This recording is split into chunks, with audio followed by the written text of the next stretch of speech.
The wagon door slammed open with a crack that startled the horses. Dust poured out like smoke, and the sun fell hard on the woman who stepped down, small, quiet, eyes lowered. Her hands gripped a single wooden box, edges wrapped in faded red silk.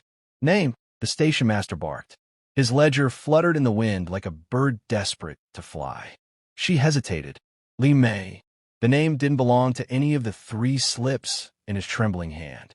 He checked again, cursed under his breath, and waved toward the rancher waiting by the hitching post. "Guess you're his problem now." Elias Crow watched her from beneath the brim of his weathered hat.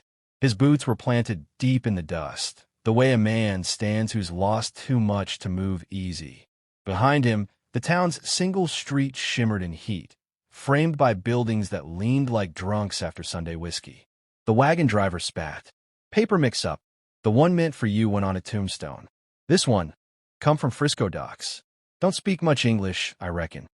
Elias studied her, the wind tugging at the loose black hair against her cheek, the tremor in her breath, the stubborn way she met his eyes even when she looked afraid. The world around them seemed to hold its breath.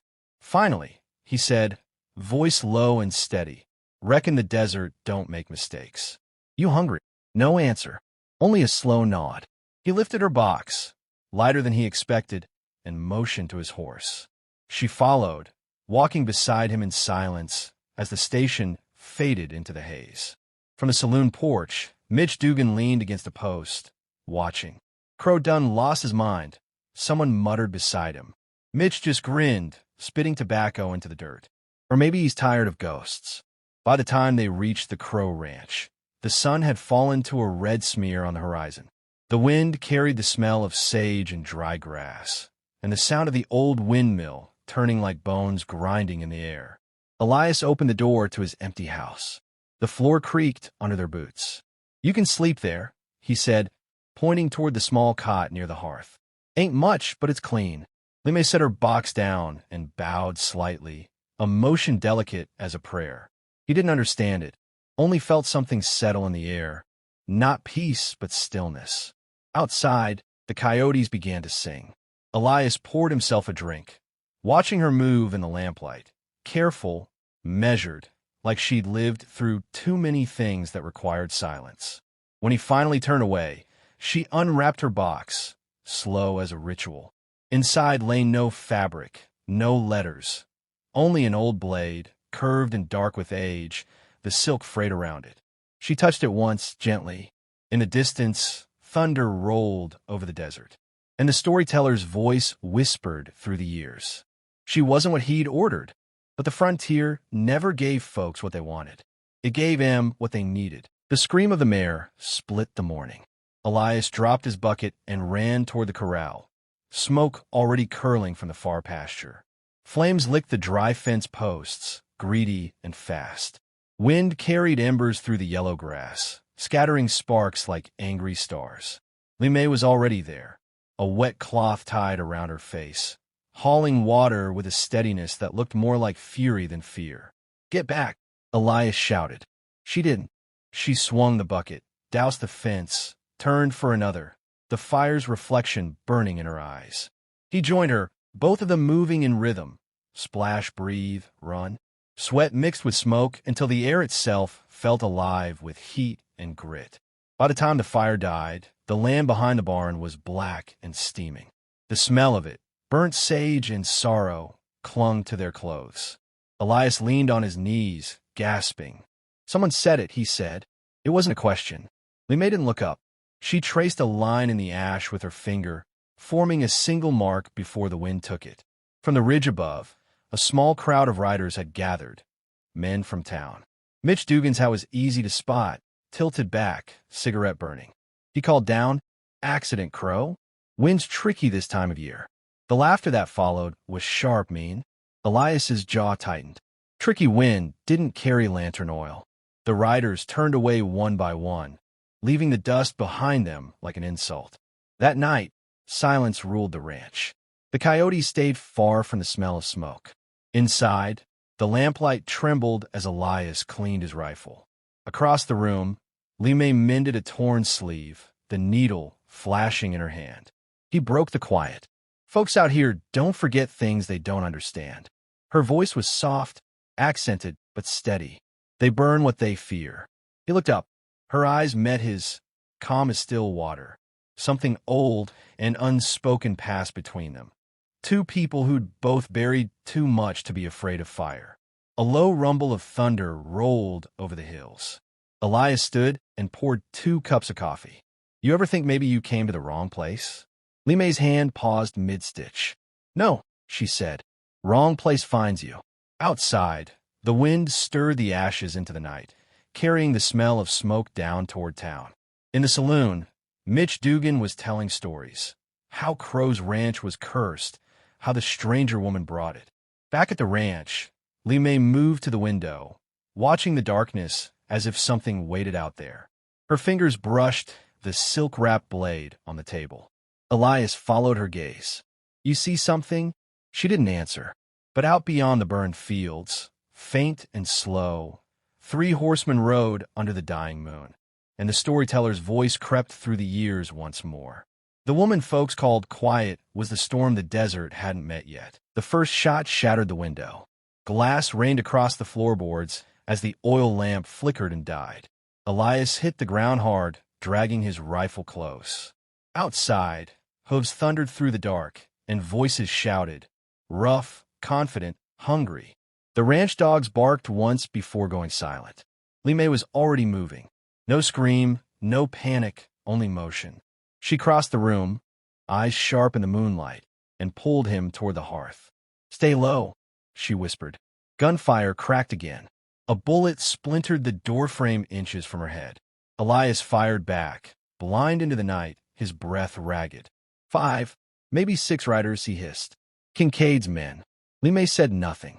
She grabbed the lantern from the table and poured a thin line of oil across the floorboards. Then she lit it. The fire crawled forward slow and bright, carving a line of light between them and the door. Outside, laughter echoed, cruel, certain. Come out, Crow. Ain't no need to make this ugly. Elias rose halfway to shout a reply, but Li Mei's hand pressed his shoulder down. Her touch was firm, commanding. She slipped into the back room, her shadow vanishing against the flame's edge. Then silence. The riders dismounted. Boots thudded against dry earth. The front door burst inward with screaming. 2 men stepped inside, rifles raised. They saw the line of fire, sneered, and stepped over it. The first man fell before his boot touched the floor again. A flash of silver cut the air, 1 stroke, clean and silent. The second spun, gun half raised, and she was behind him. A thud, a choke, then nothing but the pop of burning oil. Elias froze, rifle halfway lifted, unable to breathe. Li Mei stood in the glow, her blade glinting red and gold, her face calm as carved stone. More men came. She met them in the doorway, a blur of movement, steel whispering through smoke. The gunfire stuttered, then stopped. One by one, the voices outside went quiet until only the wind remained, carrying the smell of gunpowder and dust. When the last shot faded, she walked back through the smoke, her steps unhurried. Elias's hands shook as he lowered his rifle. Who are you? He whispered. Li Mei wiped the blade on her sleeve, eyes fixed on the dying fire. No one, she said. Not anymore. They stood together in the silence that followed, the ranch house breathing smoke, the desert holding its stillness like prayer. Outside, dawn crept over the blackened hills. Bodies lay where they fell, faces turned toward the paling sky. The windmill creaked once, slow and mournful. The storyteller's voice drifted through the years like a ghost sigh. That night, the desert watched in silence, for even the wind knew better than to move, while death itself bowed to a quiet woman with a blade. The shovel struck hard earth with a dull clang. Elias drove in again, breath clouding the morning chill. The graves lined the ridge behind the ranch, 6 mounds, silent beneath the pale sky. Li Mei stood beside him, her hands clasped before her, the wind pulling at her hair. Smoke from the night's battle still drifted in thin gray ribbons.